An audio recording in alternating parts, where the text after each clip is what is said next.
Hey guys, I had a friend last week ask me if I had ever seen a fat documentary here on YouTube.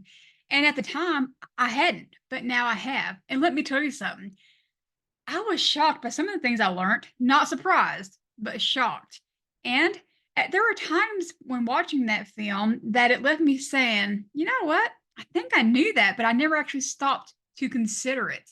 And I think that would be the same for most of us. Well, I want to share with you guys what my thoughts on this film are. So stay with me.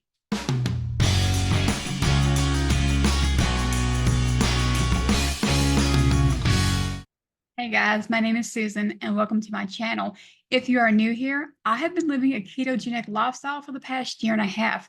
I have a passion to help other diabetics reverse their diabetes and other unnecessary metabolic diseases through knowledge and action. You can catch up on my health journey by watching some of my other videos, which I'll have posted somewhere on the screen at the end of this video.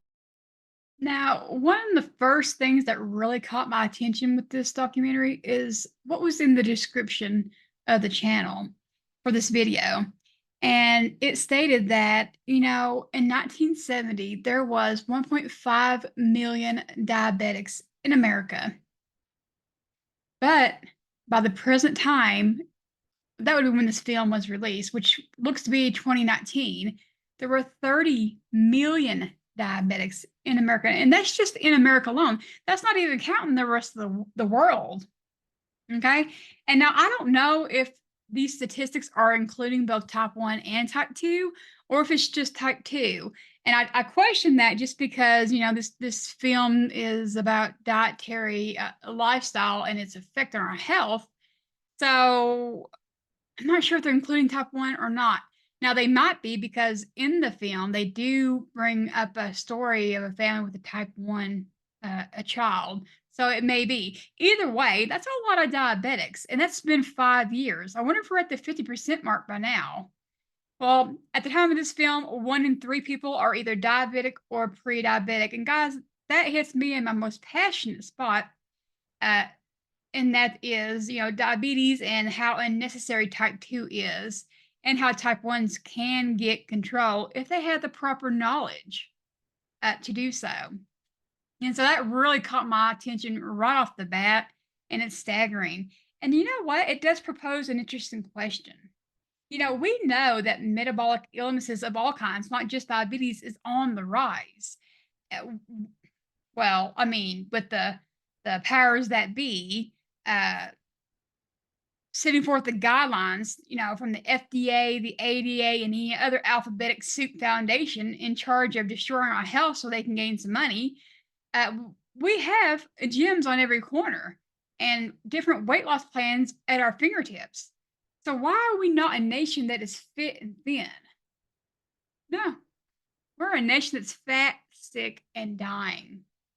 And why is that? Well, I think this documentary said it perfectly when they said the words, you cannot outrun a bad diet. You can get on the treadmill all day long, but if you're eating crap, you're not going to be able to outrun that. And that's a very good thing. And that's something that I've never really sat down and thought about.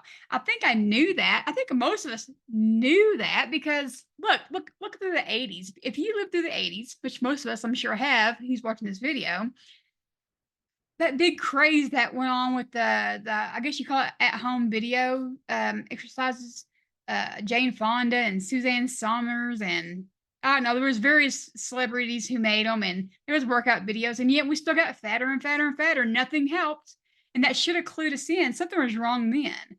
Hey, the exercise is not working. It should have been. We should have been looking back at the diet. But anyhow, um, that's just a starting in the eye opening. And talk about eye opening. One part of the film shows a processing plant where what looks to be meat is being made.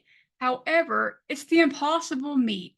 And for those of you who have not yet heard about this, it's plant based food that is meant to taste and resemble meat.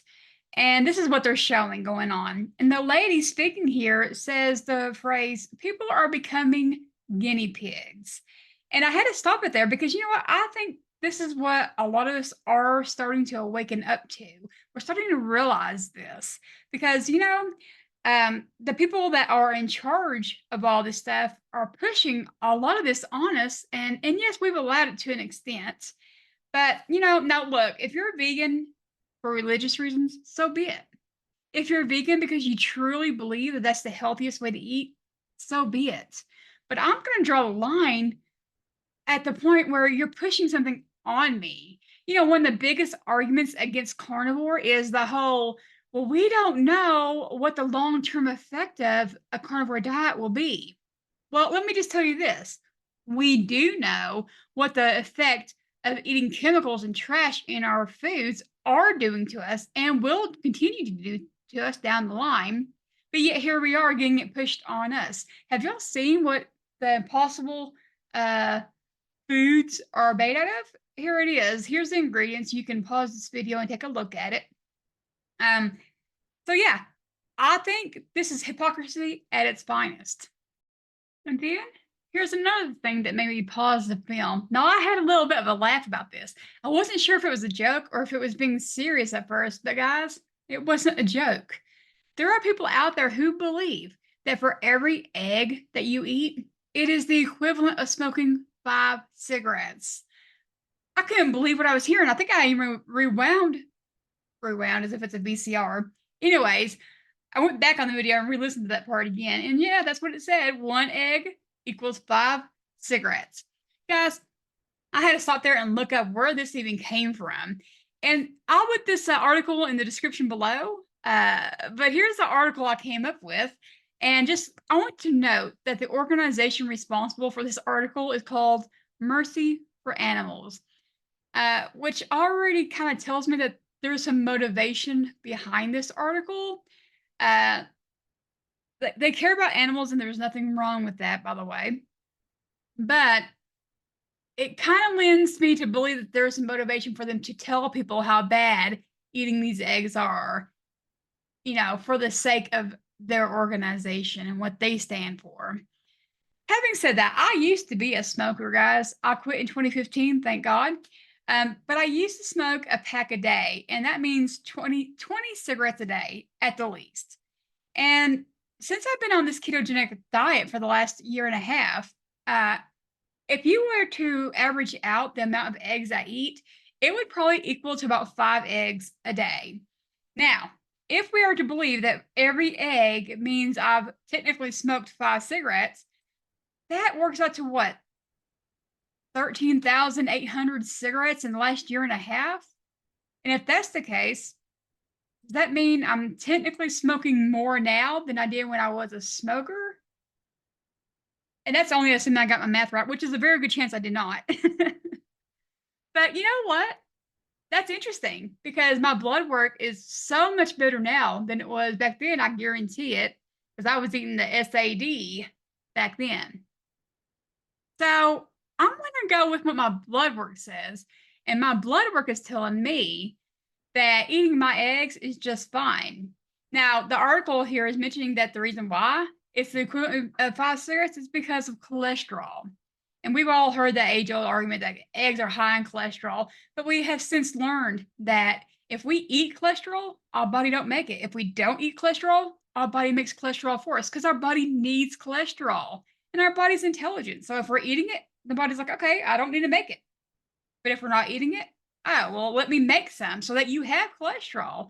And since my blood work is not crazy, like it would be if it would be 1 egg to 5 cigarettes, I imagine my LDL would be through the roof if that was the case. So my blood work tells me I can throw this article in the trash. Now, the next part is saturated fats, which is, I thought was a very interesting segment of this documentary, especially since saturated fats has been one of the biggest arguments as well against the ketogenic lifestyle in and of itself. Because whether you're doing keto or carnivore, it is based around a lot of fat. So, in this part, we have Dr. Eric Westman and Dr. Brett Sure, and I apologize if I'm mispronouncing that name. He is a cardiologist, and they both kind of pipe in on this topic. Dr. Westman says that, to the medical community, saturated fat is the culprit for heart disease. But he feels that that belief is based on weak science, and there has been no scientific experiments that have ever actually been done to prove that theory. And then Dr. Brett, the cardiologist, also says that we have no credible evidence that fats create heart disease. And according to this film, the whole theory that fats create heart disease got its root from a guy named Ansel Keys and his 7 countries study. Now, this documentary says that Ansel Keys' study is full of flaws, and the countries that he did the study on was cherry-picked so that his study would come out in his favor, proving that fats were the culprit for heart disease. Now, around this time, a little after, of course, there was a physiologist and nutritionist named John Yudkin. Now, if I've mispronounced his name too, I apologize. He actually doubted what Keys was saying about the fats being the culprit for heart disease. In fact, he's the one who sounded the alarm against sugar. And he wrote a book called Pure, White, and Deadly, which I would love to be able to read. Anyhow, he spoke out against Key's study and said that, he didn't think that fats was the culprit for heart disease, but rather sugar was. And that he could give sugar to animals and even college-age students, and they would come down with the same, issues that Keys is saying fat causes. So John Yudkin's thought was it was sugar causing it. And of course, we know the next movement in our history concerning nutrition was the McGovern report, which I did a video on recently about. It was in 1977, and McGovern kind of apparently piggybacks off of Ansel Keys and with the whole low-fat stuff. And I'm kind of want to stop here and wonder what happened to Yudkin in his research. Why wasn't that given more thought and credibility there? Well, it seems like in our history that research and study was shoved under the rug, and only Keys and McGovern's studies prevailed. I'm going to let y'all just have that thought to yourselves and let y'all chew on that for a little bit. But anyway, since I've already done a video on the McGovern report, I'm not going to speak much about it. But going on from there, all the presidents going forward, they did a whole nutritional bit in their presidency. Johnson, Reagan, Bush, Clinton, and Obama. And guess what? We're still fat, sick, and dying, and at an alarming rate. So none of this has helped. And you know what I love the most about this fat documentary is at the very end, what Vinny says. And I love it, and I'm going to say it too.